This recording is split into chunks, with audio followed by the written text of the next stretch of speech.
ಮೊನ್ನೆ ಪ್ರಮಾಣ ವಚನ ಸ್ವೀಕಾರ ಮಾಡಿದ ನಂತರ ನಾನು ದೆಹಲಿಗೆ ಬಂದು ನಮ್ಮ ಅಖಿಲ ಭಾರತ ಕಾಂಗ್ರೆಸ್ ಸಮಿತಿಯ ಅಧ್ಯಕ್ಷರು ನಾಯಕರಾಗಿರುವಂಥ ಸನ್ಮಾನ್ಯ ಮಲ್ಲಿಕಾರ್ಜುನ್ ಖರ್ಗೆ ಸಾಹೇಬ್ರಿಗೆ ಬಂದು ನಾನು ಭೇಟಿಯಾಗಿ ಅವರಿಗೆ ನಾನು ಅವರ ಆಶೀರ್ವಾದವನ್ನು ಪಡ್ಕೊಂಡೆ.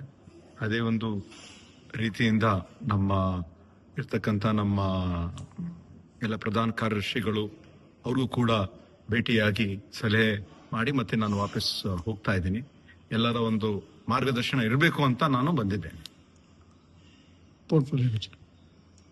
ಅದ್ರ ಬಗ್ಗೆ ಏನಿಲ್ಲ, ಅವರು ಒಂದು ಅವಕಾಶ ಕೊಟ್ಟಿದ್ದಾರೆ. ನಮ್ಮ ಪಕ್ಷದಲ್ಲಿ ಇರ್ತಕ್ಕಂಥ ನಮ್ಮ ವರಿಷ್ಠರು, ನಮ್ಮ ಮುಖಂಡರು, ನಮ್ಮ ರಾಷ್ಟ್ರ ಮಟ್ಟದ ನಾಯಕರು ಹಾಗೂ ರಾಜ್ಯ ಮಟ್ಟದಲ್ಲಿ ಇರ್ತಕ್ಕಂಥ ನಾಯಕರು ನಾವು ಮಾಡಿರುವಂತಹ ಒಂದು ಕೆಲಸವನ್ನು, ಯಾಕಂದ್ರೆ ಹಿಂದೆ ಇರ್ತಕ್ಕಂಥ ನಾನು ದೆಹಲಿಯ ವಿಶೇಷ ಪ್ರತಿನಿಧಿಯಾಗಿ ಕೆಲಸ ಮಾಡಿದ್ದೀನಿ, ಮತ್ತೆ ವಿರೋಧ ಪಕ್ಷದಲ್ಲಿ ಇರ್ತಕ್ಕಂಥ ಒಂದು ಸಂದರ್ಭದಲ್ಲಿ ಮುಖ್ಯ ಸಚೇತಕನಾಗಿ ಸುಮಾರು 4 ವರ್ಷ ನಾನು ಕೆಲಸ ಮಾಡಿದ್ದೀನಿ. ಯಾವಾಗ ಸಿದ್ದರಾಮಯ್ಯ ಅವರು ವಿರೋಧ ಪಕ್ಷದ ನಾಯಕರಾಗಿದ್ರು ಅಂತ ಒಂದು ಸಂದರ್ಭದಲ್ಲಿ ಮಾಡಿದ್ದೀನಿ. ಮತ್ತೆ ಕಳೆದ 3 ವರ್ಷದಲ್ಲಿ ಕಲ್ಯಾಣ ಕರ್ನಾಟಕ ಅಭಿವೃದ್ಧಿ ಮಂಡಳಿಯಲ್ಲಿ ವಿವಿಧ ಒಂದು ಅಭಿವೃದ್ಧಿ ಕೆಲಸಗಳಾಗ್ಲಿ, ಆವಿಷ್ಕಾರ ಕೆಲಸಗಳನ್ನು ಮಾಡಿದೀವಿ.